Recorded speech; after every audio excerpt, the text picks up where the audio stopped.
대체적으로 80에서 90% 확률로 경기 침체는 언제 오냐면 기준금리 인상을 하고 멈춰서 상방에서 유지를 쭉 6개월이든 12개월이든 지금이네요. 그렇죠. 네. 18개월이든 하고 나서 그때까지 안 옵니다. 기준금리 인하를 시작하면 오는 겁니다.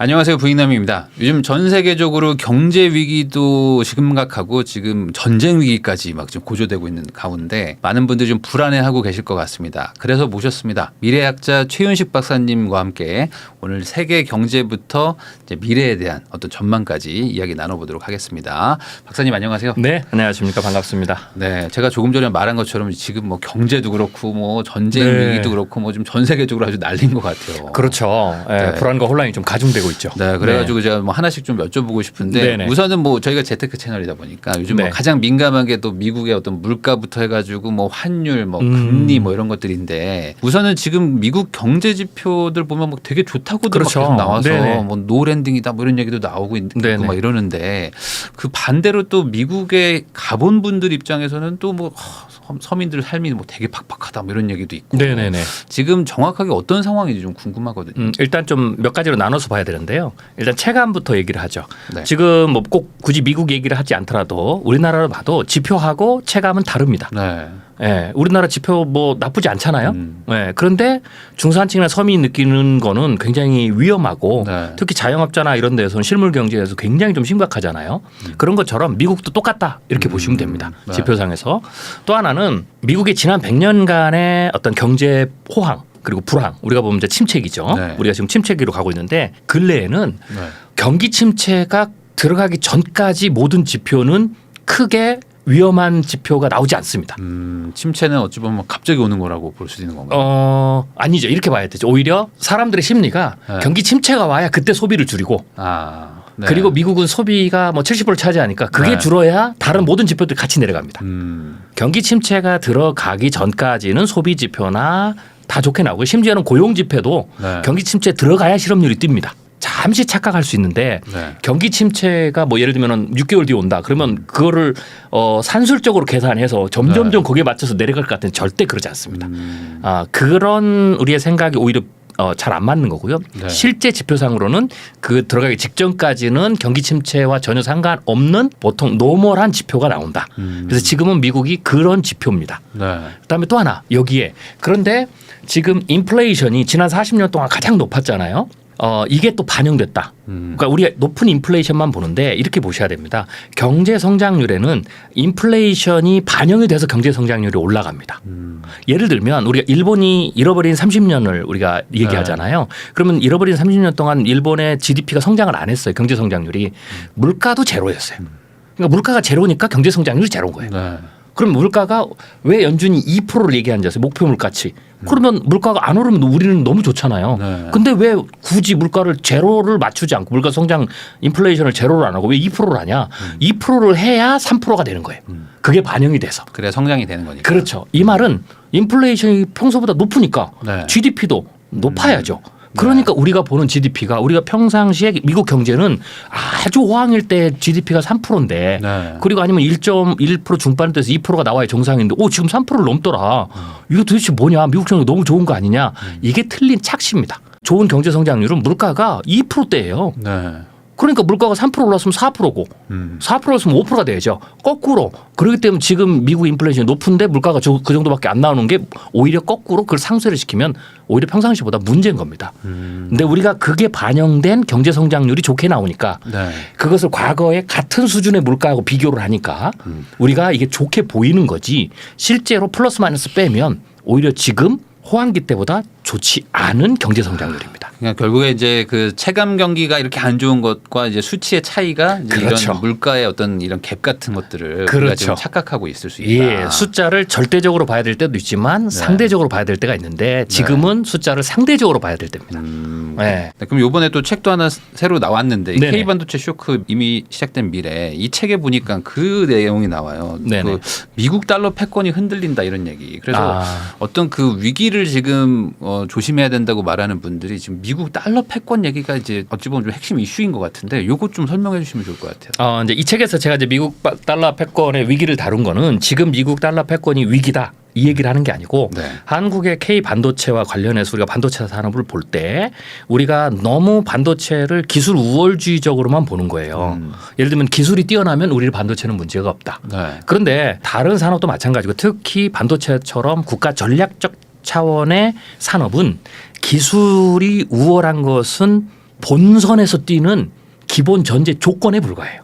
기술이 안 좋으면 탈락하는 거죠. 당연히 안 되는 거고. 그렇죠. 네. 그러면 그 본선 레이스에서 누가 탑이 되느냐, 금메달 따느냐는 기술이 아니라 그 나머지 영역들, 즉 국제 정세의 변화라든지 네. 혹은 내부적인 어떤 잠재적 위기를 극복 대응하는 역량 뭐 이런 것들을 어떻게 하느냐가 결국은 중요한 성패 결과죠. 기술을 제외하고 한국의 K 반도체 산업에 영향을 줄 수 있는 내외부적인 잠재적인 위기 나 변화가 뭐가 있느냐라는 걸 제가 들어서 시나리오 들었고요. 그 중에 하나가 이거 생각해 봤느냐. 지금 당장은 아니지만 중장기적으로 미국의 달러의 패권이 붕괴된다면 혹은 붕괴되지 않더라도 달러의 패권에 심각한 문제가 생긴다면 우리는 환율의 영향을 굉장히 크게 받잖아요. 그러니까요. 그다음에 또 하나는 달러의 패권에 영향이 생기면 환율만 영향을 받는 게 아니고 미국이 살기 위해서 뭔가 반대 액션을 할 거 아니에요. 네. 그 액션의 입장에서 반도체 한국에 대한 태도가 달라진다라는 거죠. 그랬을 때를 한번 생각해 봤느냐라는 네. 측면에서 이제 달러 패권의 얘기를 했던 거죠. 달러 패권 약간 중장기적인 얘기. 그렇죠. 어떤 그런 리스크도 생각을 해야 된다. 그렇죠. 당장 달러 패권은 붕괴하지 않습니다. 네. 아, 그렇죠. 뭐 당장은 그럼요. 사실 뭐 쉽진 않지만 그렇죠. 이제 크게 봤을 때 이게 영원할 거라고 생각하는 것도 어찌 보면 좀 리스크일 수 있는 그렇죠. 거니까. 그러니까 제가 이제 달러 패권을 좀 다뤘는데 보통은 이제 이게 제1기축 통화잖아요. 네. 제1기축 통화 같은 경우에 이제 여러 가지로 제1기축 통화를 이제 우리가 분석을 할 수가 있는데 제1기축 통화에도 평균 수명이라는 게 있어요. 예, 예를 들면 대항해 시대 네. 이전과 이후를 나눌 수 있는데 대항해 이전 시대는 뭐 고대에 혹은 뭐 중세나 이런 데 제국주의 시대잖아요. 네. 이럴 때에는 그 제국의 흥망성쇠가 딱 연결이 돼 있어요. 네. 로마가 뜨면 로마의 화폐, 로마가 붕괴되면 그다음 뭐 이런 식으로 가거든요. 그런데 대항해 시대부터는 굉장히 이 패권국이 빠르게 변했잖아요. 예, 그래서 포르투갈부터 스페인 뭐 쭉 이렇게 갔잖아요. 그랬을 때 이제 그 패권을 주도했던 그러니까 해양 패권을 주도했던 국가가 이제 제1기축 통화 역할을 했는데 그때의 이제 평균 수명이 대략 한 80에서 한 90년 정도 됐어요. 그런데 이제 마지막으로 해양 패권을 가졌던 국가가 이제 영국이거든요. 네. 영국이 대략 1815년부터 1920년까지 기축통화 역할을 했어요. 105년 정도 됐죠. 네. 그리고 이제 영국이 언제 기축통화를 미국에 넘겨줬냐면 1, 2차 세계대전에서 유럽 경제가 몰락을 하면서 네. 그러면서 이제 미국으로 넘어갔거든요. 그래서 미국이 그걸 테이크 오버 하면서 2014년 올해 기준으로 대략 104년 정도가 됐어요. 그러니까 대항해 시대에 가장 길었던 네. 영국과 거의 비슷한 수준이죠. 그러니까 이 말은 뭐냐면 이제 미국의 기축통화의 어떤 그 힘은 제1기축통화의 힘은 전성기가 지났다. 기간으로 봐도. 그런데 이제 기축통화가 넘어가는 건 좀 다르죠. 왜냐하면 넘어가려면 내부적인 리스크 요인과 외부적인 대체제가 있어야 돼요. 그러니까 영국이 기축통화국을 통화국 지위를 잃었더라도 미국이라는 새로운 대체 국가가 나타나지 않았으면 미국으로 넘어가지 않았죠. 그렇겠죠. 네. 네. 그랬을 때 미국이 달러 패권이 완벽하게 무너지는 것, 제1기축 통화의 지위를 상실하는 것은 미국을 대체할 만한 강력한 경제 국가가 나와야 되죠. 그래서 2008년 때 중국을 얘기했던 거예요. 네. 중국 경제가 쫙 올라왔는데 근데 이제 문제는 뭐냐면 지금의 중국 경제가 또 안 좋잖아요. 완전히 안 좋죠. 네. 그래서 이제 그 부분이 내려갔죠. 그래서 미국이 사실은 기축통화 지위국의 지위를 더 늘릴 수 있는 하나의 조건이 형성된 거예요. 네. 그게 이제 하나고 또 하나는 달러 패권 자체와 연관돼서 한 거죠. 제가 이제 여기서 이제 거론한 게 달러 패권이 무너지는 것은 아킬레스건이 있다. 언제 무너질지 예측할 수 없어도 어떤 조건이 형성되면 달러 패권이 무너지는지는 우리가 예측할 수 있다. 그게 첫 번째 아까 일단 대체 국가 나오는 네. 거. 두 번째로는 달러 패권의 가장 레버리지 포인트가 있어요. 그걸 제가 이제 이 책에서 뭐라고 그러냐면 페트로 달러예요. 네. 저기요. 결국은 달러를 많이 써야 되는 거거든요. 네. 많이 쓰려면 여러 가지 장치들이 필요합니다. 국제적인 힘, 국가의 힘도 필요하고 경제적 위력도 필요하고 그리고 달러를 많이 쓸 수 있도록 시스템들을 만들어야 돼요. 예를 들면 네. 스위프트 시스템이라든지 뭐 WTO라든지 뭐 여러 가지를 만드는 거죠. 그런데 결국은 통화를 많이 쓰는 것은 핵심이 뭐냐면 무역 거래가 많아야 되는 거예요. 무역을 어떤 화폐로 가장 많이 해야 하느냐. 결국은 그 통화로 해야 되잖아요. 네. 근데 그 무역을 하는 데 있어서도 상품이 있어요. 네. 가장 많은 거래, 가장 핵심적인 거래, 상품 중에서도 가장 전략적인 상품 거래. 그게 석유라는 거예요. 네. 그래서 미국이 사우디아라비아하고 페트로달러 협약을 맺은 이후부터 사실 그 전에 미국이 뭐 금태한도 포기하면서 점점 다 무너졌잖아요. 패권이. 그런데 그걸 함으로써 달러의 어떤 패권, 즉 지위를 제1기통할지를 확고히 다시 살렸는데 문제는 지금 미국과 사우디와 관계가 안 좋잖아요. 네. 사우디가 갑자기 어느 날 내일 아침에 딱 눈 뜨고 일어났는데 CNN에서 우리 오늘부터 달러 안 받는다. 사우디를 포함해서 오펙 전체가 네. 달러로 거래하지 않겠다. 네. 뭐 이러면 서브프라임 모의 사태급 그 급으로 내일 주식시장이 네. 난리가 나고 그러겠죠. 네. 뭐 달러 투매 오고요. 이때 중국이 여기서 한 수 더해서 우리가 국채를 내다 던지겠다. 전부 다 네. 손해보더라도 이러면 이제 그날로 끝장납니다. 이게 아킬레스건이라는 거죠. 근데 바로 항공모함 뜨는 거 아니에요? 그러면 바로. 무슨 이유로요? 그냥 뭐 어떻게 압박을 해가지고 아, 군사력이라는 게 또. 그게 쉽지가 않습니다. 그래요? 네. 그건 명분이 안 되잖아요. 하긴. 우리가 코리아를 딴 대로 하겠다는데. 하긴 사우디도 약간 그런 걸 가지고 계속 뭐 흔들고 있기도 하는 것 같기도 그렇죠. 하고. 그런데 당장 사우디가 그러지는 않죠. 왜냐하면 사우디하고 미국하고 이 페트로달러의 협약은 단순히 사우디가 호의적 차원에서 해준 게 아니라 우리가 오일 거래를 달러로 하게 되면 미국이 중동에서 사우디가 패권을 유지하는데 혹은 중동에서 그 주위의 어떤 그 군사적인 어떤 그 침략이나 뭐 이런 것들을 방어하는 데 있어서의 안보적 차원에서 미국이 절대적 지지를 해주겠다라는 양자 간의 어떤 컨센서스가 맞아서 된 서로 거거든요. 이득이 있으니까. 그렇죠. 그런데 그것은 지금도 유효해요. 물론 그 둘이 그때 맺었던 협약은 지금 둘 다 약해졌어요. 왜냐하면 미국도 셰일 오일 나오면서 네, 석유가 나오니까. 중동에 대한 어떤 의존도가 좀 낮아졌고 네. 그래서 그게 중동을 소홀히 한 이유 중에 하나가 됐어요. 그런데 사우디도 마찬가지죠. 그런데 그럼에도 불구하고 여전히 미국은 셰일이 나오고 석유 수출국이 1위가 되더라도 여전히 중동에 안정적인 석유가 필요하고요. 또 하나 사우디도 얼마든지 지금은 과거 그때와 달리 중동에서 막 전쟁 위험성이라든지 뭐 러시아 뭐 그때 구소련이잖아요. 뭐 이런 데 충돌의 그런 것들이 적지만 그래도 안보는 안보거든요. 그러면 사우디가 만약에 미국과 손을 끊으려면 안보적 측면에서 미국을 대체할 만한 그러니까요. 다른 나라가 있어야 되죠. 그래서 사우디가 처음에 중국을 기대를 했어요. 중국 경제를 기대한 거죠. 근데 중국이 이게 아니거든요. 안 되니까. 그렇죠. 그래서 사우디 입장에서는 지금 당장 미국을 놓지는 않아요. 그래서 페트로달러가 깨질 염려는 없어요. 그런데 이제 요 타임에 바이든이 사우디를 굉장히 홀대했잖아요. 그러니까 사우디가 자신들의 존재감을 부각시키기 위해서 까탈스럽게 군 거예요. 그리고 충분히 그럴 수 있다라고 하면서 러시아나 중국의 위안화도 받고 뭐 이런 식으로 한 거죠. 네. 그래서 저는 이게 아킬레스건이기 때문에 아킬레스건을 얘기한 것은 그래서 사우디가 페트로달러를 던진다 이 말이 아니라 그렇기 때문에 정권이 바뀌면 트럼프가 들어서면 사우디와의 관계를 굉장히 빠르게 회복을 시킬 거다. 이제 그런 얘기들을 이제 하고 싶었던 거죠. 그런데 네. 만약 그렇지 않고 오판을 하면 지금 당장은 아니더라도 언젠가 그게 10년 후가 됐든 20년 후가 됐든지 간에 제가 말씀드렸던 경제적 대체국가 나오고 그런 상황에서 페트로달러가 무너지고 그것을 틈타서 각국이 국채를 던지면 네. 네. 그러니까 이 페트로달러가 깨지기 전에 국채를 던지는 건 별로 의미가 없어요.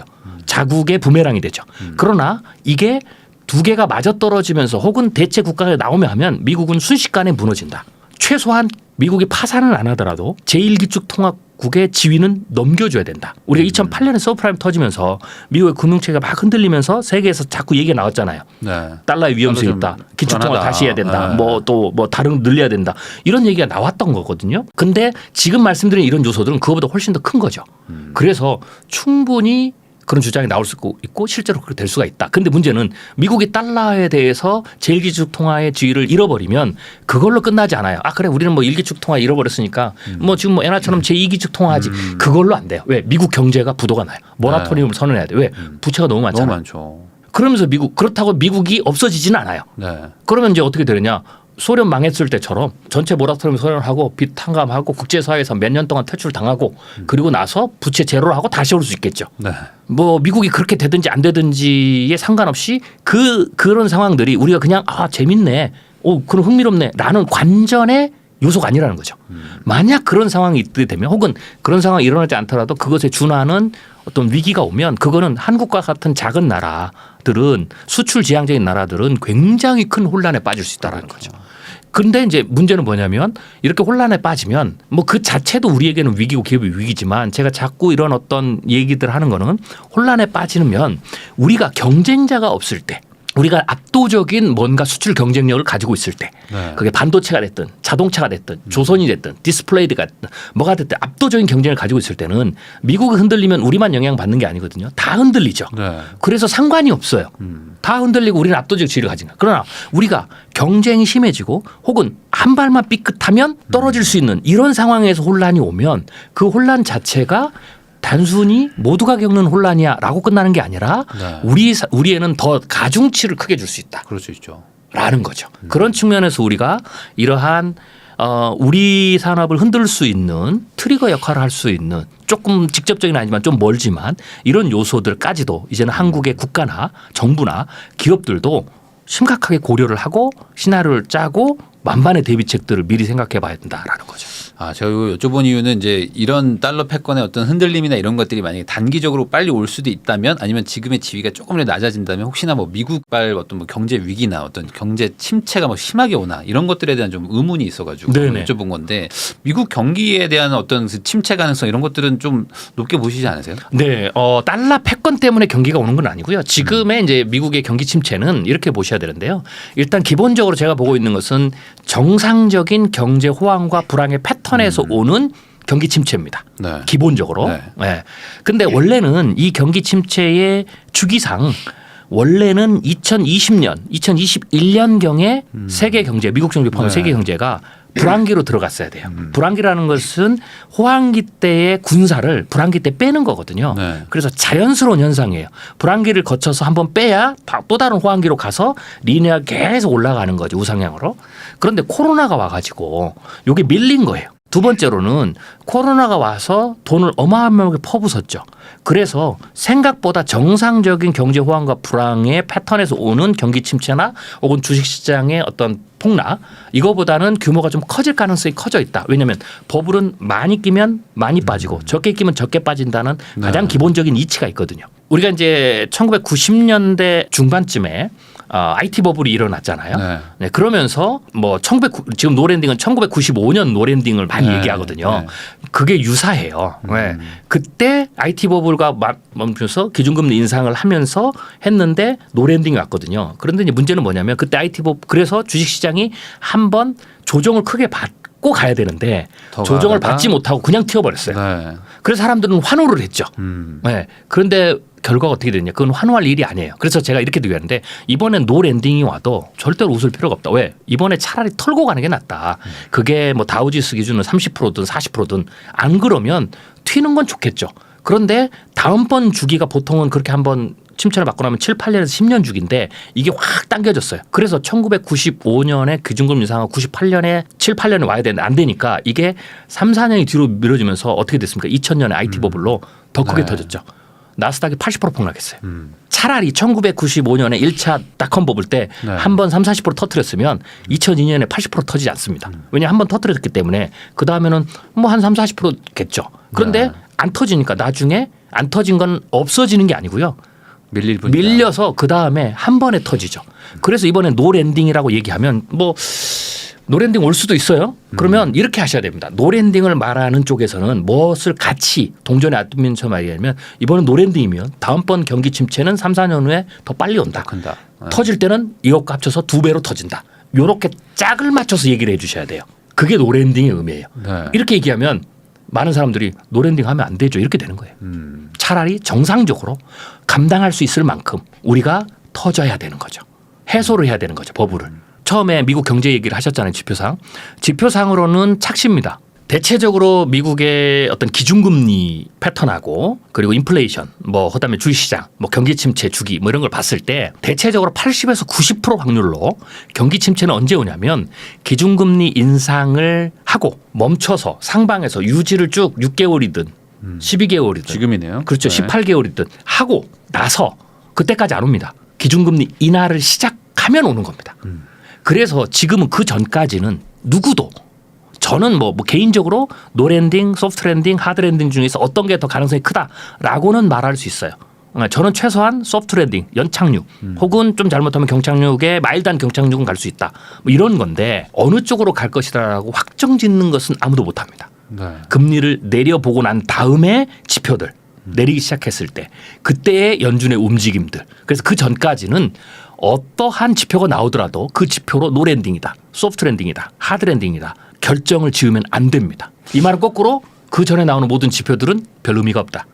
그럼 반대로 좀 뭐 파월 의장이 뭐 지표를 보면서 데이터 보면서 이렇게 뭐 결정하겠다 하고 있는 것도 좀 거꾸로 뭐 선호가 좀 다를 수도 있는 거죠. 그거는 연준이 태동 때부터 지금까지 늘 하던 말이고요. 앞으로도 하는 말입니다. 네. 네. 그래서 뭐 그거는 그리고 특히 파월 의장 같이 연준이나 이런 의장처럼 이렇게 중요한 포지션에 있는 의장들은 수장들은 정치적 수사를 합니다.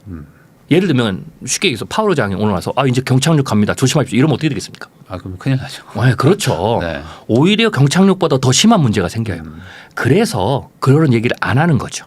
그런 측면에서 그런 분들의 이야기들은 그냥 그때 현 상황을 그냥 얘기한다. 이렇게 보시면 됩니다. 제가 이걸 왜 여쭤봤냐면 아무래도 이제 재테크 채널이다 보니까 이제 미국에서 금리 인하를 하면서 뭐 우리도 좀 내리지 않을까 뭐 이런 거에 대한 시기를 막 생각하시는 분들도 많고. 그럼요. 그러면 네. 지금은 또 약간 미국 금리 인하 시기가 좀 막 늦춰진다고 막 지금 이러고 있다 보니까 말씀하신 것처럼 금리 인하 이후에 또 경기 침체가 온다 그러면 그 시기가 되게 중요할 것 같아요. 그렇죠. 지금 뭐 박사님 보시기에는 한 어느 정도의 어떤 금리 인하가 좀 시작될 거라고 보세요? 금리 인하는 일단은 지금 이제 인플레이션에 달려 있다라고 보시면 돼요. 인플레이션이 생각보다 좀 안 떨어지고 있거든요. 네. 그런데 이제 사실 엄밀히 좀 보면 연준은 오피셜하게 얘기합니다. 인플레이션이 내리면 그때에 맞춰서 차근차근 따라서 내리겠다. 네. 그런데 그렇게 금리를 내린 적이 한 번도 없어요. 100년 역사상. 네. 이 말은 그렇게 하지만 그게 성공한 적은 없다. 그러면 어떻게 해서 금리를 내렸느냐? 간단합니다. 경기 침체가 와서. 뭐가 갑자기 터지면 그때. 그렇죠. 그러면은 그때부터는 인플레이션 상관없어요. 경기를 잡아야 되니까 내리죠. 네. 그런데 그럼 인플레이션 어떻게 잡히느냐? 경기 침체가 와서 사람들이 소비를 안 하니까 떨어지는 거예요. 네. 그래서 인플레이션이 후행해서 잡히는 겁니다. 그게 100년 동안 거의 그랬어요. 이번도 다르지 않다.